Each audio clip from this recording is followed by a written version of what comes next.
Hej, jeg vil fortælle om TRX-træning. TRX-træning er funktionel træning, hvor du bruger din egen kropsvægt som belastning. Du kan justere på belastningen ved hjælp af din egen placering i forhold til TRX'en. Hvis du står med en forholdsvis skæv vinkel i forhold til gulvet, så bliver træningen sværere. Hvis du står forholdsvis vinkelret med din krop på gulvet, så bliver træningen det nemmere. TRX stiller rigtig mange krav til en stabilitet og balance, og derfor er det vigtigt, at du gennem alle øvelserne spænder godt op i maven og op i ryggen, det vil sige kroppens korset. Du får altså styrketrænet hele din krop, men du får samtidig trænet din core.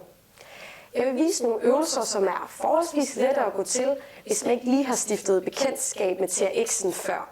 Hver øvelse laver du så i 45 sekunder, så mange gentagelser du kan tage, og så 15 sekunders pause, eller også går du videre til næste øvelse og kommer tilbage til den samme.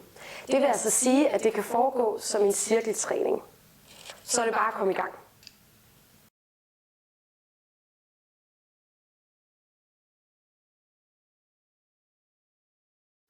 Jeg vil vise dig en øvelse, der er for forlår, baglår, baller og din core. Du skal stå med dine albuer godt ind til siden, og så skal du stå med cirka en skulderbreddes afstand.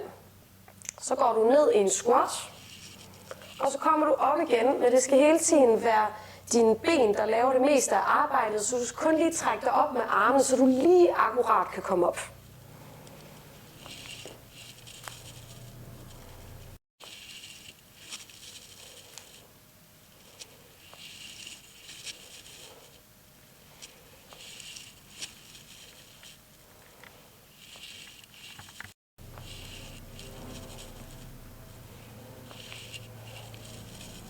Du behøver ikke at komme ned under dine knæ, men bare lige sådan, at lårene er i vandret position.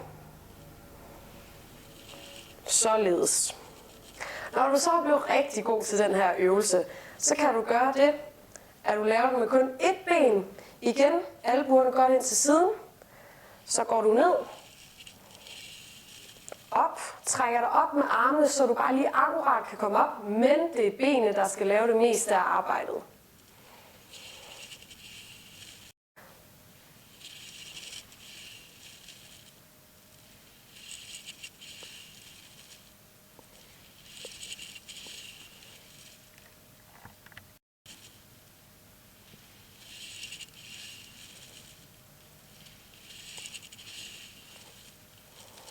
Og så når at du har lavet det på den ene ben, så skal du selvfølgelig skifte over til det andet.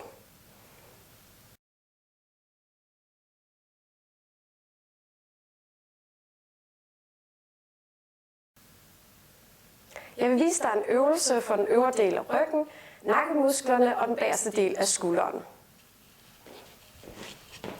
Stå med strakte arme, hæv det op, og hele tiden sørg for, at albuerne er godt ind til siden.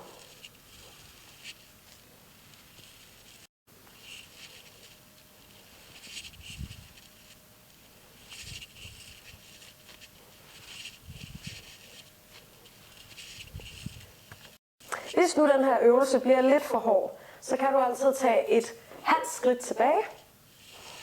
Så bliver det lidt nemmere. En anden øvelse, som er for de samme muskler, men som er lige lidt sværere, det er den, der hedder upper row.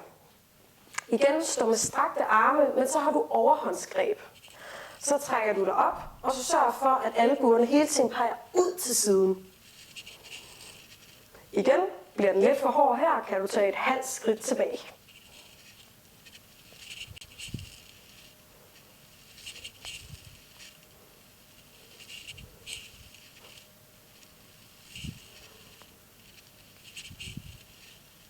Under begge øvelser, husk at spænde godt op i maven og op i ryggen, det vil sige din core.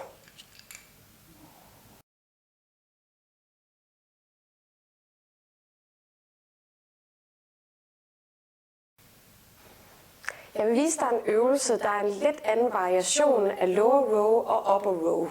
Igen så er det for den øvre del af ryggen, nakkemusklerne og den bagerste del af skulderen. Udgangsposition, strækte arme. Så skal du komme op i næsten et Y. og sænk dig lige så stille igen.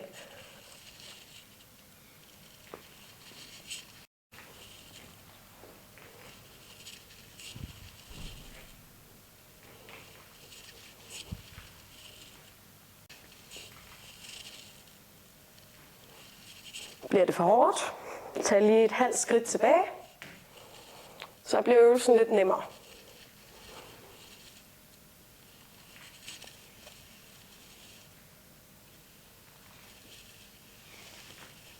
Sådan.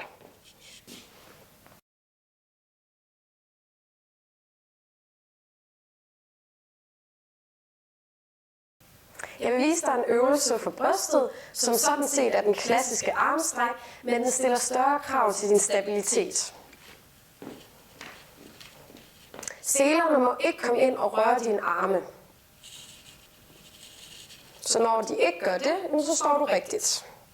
Sænker dig langsomt og hurtigt op.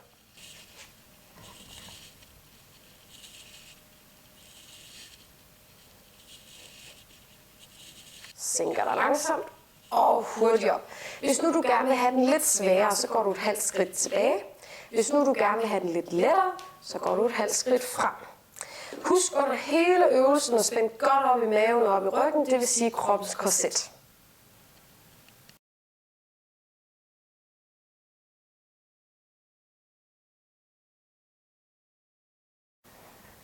Jeg vil vise dig en øvelse, som er rigtig god for at få strakt hele ryggen ud. Stræk det armen og skyd numsen så langt ud du kan.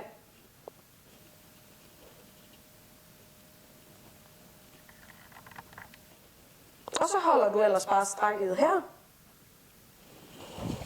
Når du så ikke kan mærke længere, at der er noget, der giver sig i ryggen, jamen, så kommer du op igen, holder en pause, og du bestemmer selv egentlig, hvor lang tid strækket skal være, men bare sådan cirka 30 sekunder.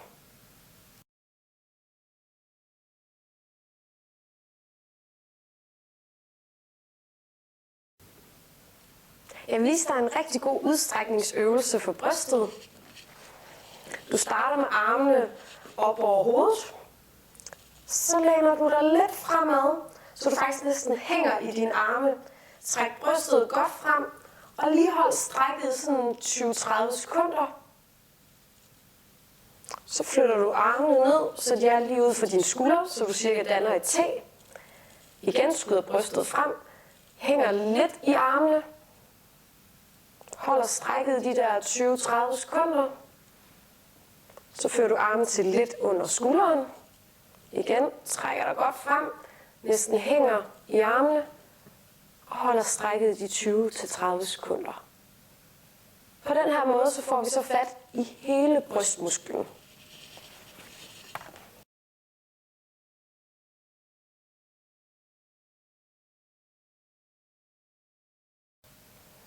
Den næste øvelse, jeg vil vise dig, det er så for maven, men det kræver lige, at vi justerer på TRX'en. Så lige før den ned her.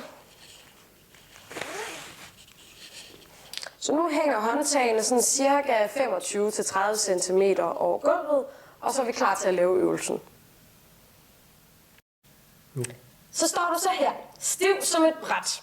Trækker du knæene op til din bryst og tilbage igen.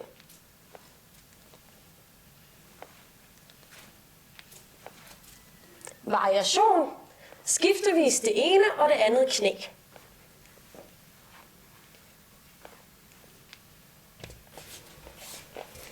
Og her er det så meget vigtigt, at du hele tiden spænder godt op i maven og godt op i ryggen.